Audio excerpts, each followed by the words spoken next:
और अब तहरीक इंसाफ के हवाले से मुसलसल सवाल उठ रहा है कि क्या पंजाब हुकूमत की गवर्नेंस तहरीक इंसाफ इस तरीके से आगे लेकर चल सकती है। वफाकी हुकूमत के हवाले से तो खुद वज़ीर आज़म का बयान सामने आया कि उन्होंने अपने वज़रा को 6 महीने दिए हैं कि हमें अपनी 6 महीने में कारकर्दगी बेहतर करनी है।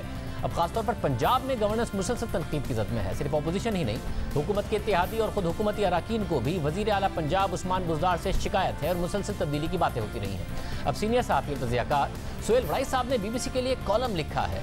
एक कॉलम उन्होंने लिखा जिसमें उन्होंने कहा कि 6 महीने का एक सुर्ख दायरा है। फिर एक कॉलम उन्होंने पंजाब हुकूमत के हवाले से लिखा जिसके मुताबिक कहा जा रहा है कि पंजाब में मुतबादिल पर संजीदा गुफ्तगू शुरू हो चुकी है।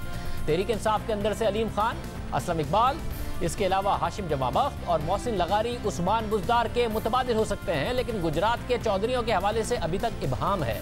सुहेल राइस लिखते हैं कि चौधरियों के इस दावे में वजन है कि उन्होंने पंजाब को बेहतर तौर पर चलाकर दिखा दिया था और अगर उन्हें दोबारा मौका दिया गया तो वो इससे भी बेहतर तौर पर चला सकते हैं। मगर इमरान खान चौधरी परवेज इलाही को वज़ीर आला बनाने की मुखालफत करेंगे क्योंकि वो समझते हैं कि अक्सरियत तो तहरीक इंसाफ की है। ऐसे में इत्तेहादी काफिले को पंजाब में इक़्तिदार देने का मतलब तहरीक इंसाफ की छुट्टी होगी।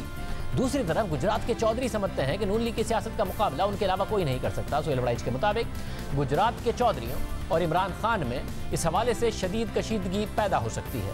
पंजाब में तहरीक इंसाफ के अंदर से 4 मुतबादिल नामों का मामला उस वक्त सामने आया है जब पंजाब के मौजूदा वज़ीर आला की काबिलियत और अहलियत के हवाले से हुक्मरान पार्टी के ख्वाब मुकम्मल तौर पर बिखरते हुए नजर आए हैं। कॉलम के मुताबिक दूसरी तरफ वज़ीर आज़म से अलीम खान बार बार मुलाकातें कर रहे हैं और नैब मुकदमात के दौरान इमरान खान और उनके दरमियान पैदा होने वाले खला को तेज़ी से भर रहे हैं। अब मुतबादिल की बातें हो रही हैं, मगर माजी में जब भी उस्मान बुज़दार पर तनकीद हुई तो वज़ीर आज़म ने उनकी हिमायत की और वो बार बार कहते रहे कि उस्मान बुज़दार ही तहरीक इंसाफ के वज़ीर आला होंगे। वो उस्मान बुज़दार की कारकर्दगी पर इत्मीनान का इजहार करते रहे। सब तनकीद कर रहे थे, तहरीक इंसाफ के अंदर से भी तनकीद होती, मगर वज़ीर आज़म दिफा करते, प्रोटोकॉल नहीं लेते, सादा आदमी हैं, करप्ट नहीं हैं, ये सब कहकर वज़ीर आज़म इमरान खान उनका दिफा करते रहे। सवाल उठता रहा कि करप्ट नहीं हैं तो क्या कॉम्पिटेंट हैं और कॉम्पिटेंस के बगैर क्या चल सकता है सूबा, मगर वज़ीर आज़म उनका दिफा करते रहे। मगर अब मुतबादिल की बातें हो रही हैं। हम बात करेंगे सीनियर साहब तज़कियाकार सुहेल वड़ाई साहब से। वड़ाई साहब बहुत शुक्रिया। वड़ाई साहब आपने कॉलम लिखा है। वड़ाई साहब ये जो ग्रुपिंग और कैंपेनिंग है पहले भी सब कर रहे थे। अलीम खान ज़ाहिर वज़ीर आला बनना चाहते थे, दूसरे लोग वज़ीर आला बनना चाहते थे और चाहते हैं, मगर अगर कोई खड़ा था उस्मान बुज़दार साहब के साथ तो वज़ीर आज़म इमरान खान थे और वो कहते थे कि डिलीवर करेंगे, ये वसीम अकरम साबित होंगे। क्या फाइनली खुद वज़ीर आज़म को भी एहसास हो गया है कि उस्मान बुज़दार से पंजाब नहीं चल सकता और उन्हें बदलना पड़ेगा? जी, मेरा ये ख्याल है कि पहली दफ़ा खान साहब के कैंप में भी ये रियलाइजेशन है कि with this setup in Punjab वो उनके लिए कोई अच्छे मामलात नहीं रहेंगे। Now they want to deliver और ख़ुद उन्होंने 6 महीने का ये टारगेट सेट किया हुआ है कि इसमें हमने अपनी डायरेक्शन सेट करनी है, हमने डिलीवरी की तरफ जाना है। और वहाँ पे भी ये कैंप जो है ये मौजूद है कि इस सेटअप के साथ पंजाब में शायद वो डिलीवरी नहीं हो सकती। अच्छा, मगर उस्मान बुज़दार को बदलने के लिए अब इत्तेहादी भी इतनी आसानी से मान जाएंगे जितनी आसानी से उस्मान बुज़दार साहब लगे थे? कोई और भी वज़ीर आला लग जाएगा? खुद MPs अपने तहरीक इंसाफ के कुछ नाराज़ नहीं होंगे? जो इंडिपेंडेंट्स आए थे, जिनसे वादे किए गए होंगे, नहीं मिला होगा, ये आसानी से हो जाएगी, स्मूथ ट्रांजिशन हो जाएगी? जी, मेरा ख्याल है कि कोई इतना मुश्किल नहीं होगा, बशर्ते के सारे जो एक सफ़े पर हों, सारी जितनी फोर्सेस हैं, पॉलिटिकल फोर्सेस और स्टेट फोर्सेस, तो फिर मेरा ख्याल है कोई इतनी मुश्किल नहीं होगी। अगर डिफरेंट पेजेस पे हुए तो फिर यस यू आर राइट, फिर शायद ये तब्दीली मुमकिन ना हो। लेकिन मेरी इतला और मेरा तज्जिया दोनों ये है कि सब एक पेज पर होंगे जब पंजाब में तब्दीली आएगी। मगर सिर्फ पंजाब हुकूमत की कॉम्पिटेंस पर सवाल नहीं उठा है, वफाकी हुकूमत की कॉम्पिटेंस भी सवाल उठने लगा। वज़ीर आज़म ने खुद खबर आई और ज़ाहिर फवाद चौधरी साहब ने आपके सामने भी कहा कि 6 महीने का टाइम उन्होंने दिया है अपनी काबीना को कि 6 महीने बहुत ज़्यादा लाजमी है इसमें डिलीवर करना, यानी उनको खुद भी एहसास है। फिर आपने भी लिखा कि एक सुर्ख दायरा है 6 महीने का, फिर तर्जुमानों से काम नहीं चलेगा, तर्जुमान कितनी भी बातें कर लें।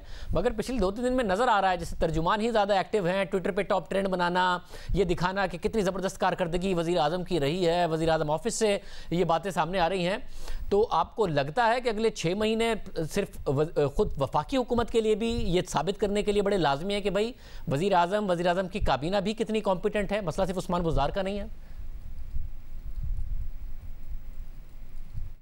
मेरा ख्याल है कि ये तो मेरा कहना नहीं है, वज़ीर आज़म साहब ने खुद काबीना में, और जिसकी कई वज़ीरों ने तस्दीक की है टीवी पर, ये कहा है कि ये 6 महीने बड़े क्रूशल है। इनके गिर्द उन्होंने सुर्ख दायरा तो नहीं किया, कहा सुर्ख दायरा मैंने लगाया है कि इसमें उन्हें कारकर्दगी दिखानी पड़ेगी, क्योंकि अगर वो कारकर्दगी अब नहीं दिखाते और उनके ऊपर जो सवालात हैं वो बंद नहीं होते, तो फिर ऐसा नहीं होता कि रियासत नीचे से नीचे जाती जाए, मईशत नीचे से नीचे जाती जाए, कारकर्दगी हो ना, और फिर भी आपकी हुकूमत की बल्ले बल्ले होती रहे। ऐसा नहीं होगा।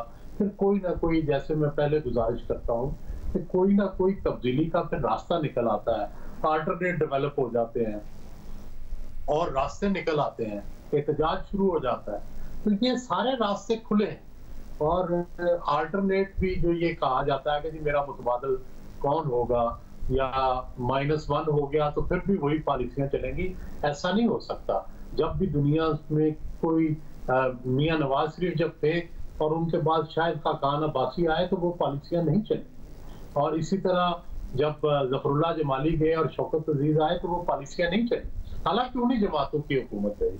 तो अब भी अगर पीटीआई की भी हुकूमत रही और कोई नया वजीर आजम आया तो आप देखेंगे कि पॉलिसियां भी तब्दील होंगी और शायद गवर्नेंस के अंदर भी तब्दीली आएगी। सब मगर जैसा कि फवाद चौधरी साहब कहते हैं कि माइनस इमरान खान इसलिए नहीं हो सकते क्योंकि इमरान खान तहरीक इंसाफ से भी बड़े हैं, और ये बात तो दुरुस्त है कि तहरीक इंसाफ को इमरान खान ने ही खड़ा किया है। अगर इलेक्शन तहरीक इंसाफ जीती है तो वो इमरान खान की वजह से ही जीती है, और इमरान खान को माइनस करना जमहूरियत के लिए कोई एक अच्छी खबर नहीं होगी, कतई तौर पर जो पाकिस्तान का माजी रहा है। तो अगर वो है ही तहरीक इंसाफ से बड़े बकौल फवाद चौधरी, तो माइनस कैसे हो सकते हैं? देखिए शाहजेब साहब, मैं तो तारीख का एक अदना तालिब इल्म हूँ। भुट्टो से बड़ा कौन था? पीपल्स पार्टी से भी बड़े थे, बाद लोग तो कहते हैं वो मुल्क से भी बड़े थे, लेकिन कोई मुल्क से बड़ा, कोई अपनी पार्टी से बड़ा नहीं होता। आप देखें कि जुल्फकार अली भुट्टो जब चले गए तो मोहम्मद खान जुनेजा जैसा नामालूम शख्स को ला के वजारत उज़्मा पे बिठा दिया गया। तो इसलिए यहाँ कुछ भी हो सकता है। अगर आप परफॉर्मेंस ना दिखाएं, आपके ऊपर कल को कोई नए इल्जाम लग जाए, करप्शन का इल्जाम ना लगे, कोई और लग जाए, तो मेरा नहीं ख्याल कि कोई भी बंदा नागुज़ीर है या उसको हटाना नामुमकिन है।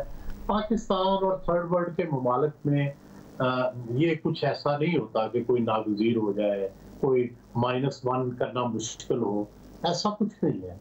और दूसरी असल बात है कि हाँ, परफॉर्मेंस दिखाएं, अच्छी गवर्नेंस दिखाएं, आवाम को खुश रखें, तो फिर उन्हें कोई नहीं हटा सकता। फिर क्यों कोई हटाएगा उनको?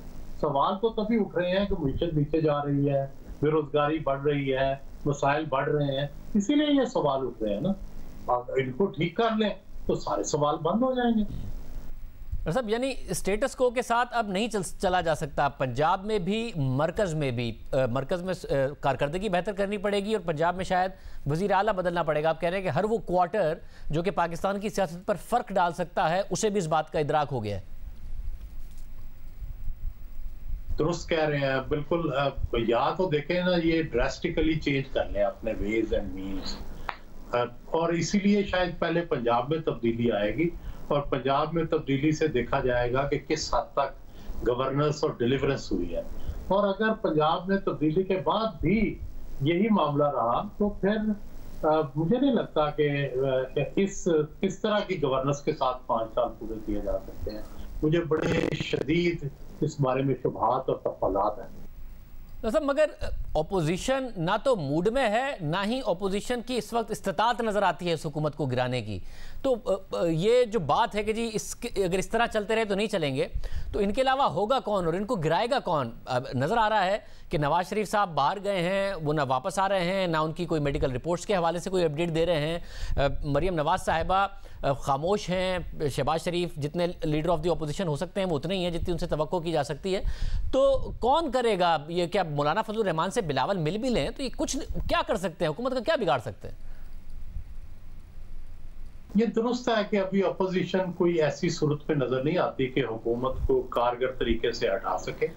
लेकिन शाहजेब साहब, मैं नवाबजादा नसरुल्लाह खान से सुनता रहा हूँ कि उनके यहाँ जब वो इत्तेहाद बनाते थे ना, तो एक दो पार्टियां होती थी, बाकी छोटे छोटे नाम होते थे।